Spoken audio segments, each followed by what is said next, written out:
For us.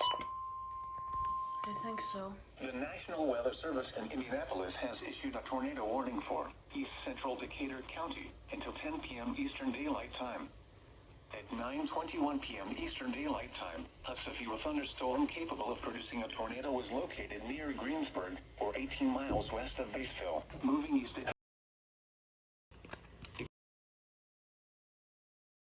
This is a radar-indicated threat. The following impacts are expected. Flying debris will be dangerous to those caught without shelter. Mobile homes will be damaged or destroyed. Damage to roofs, windows, and vehicles will occur. Tree damage is likely. Locations impacted include Greensburg and Newpoint. This includes Interstate 74 between mile markers 137 and 144. Take cover now.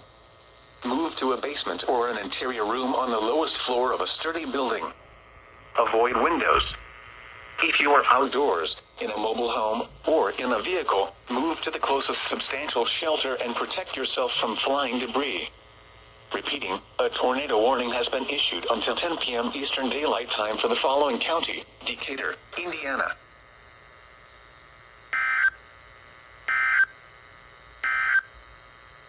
And now we'll look at your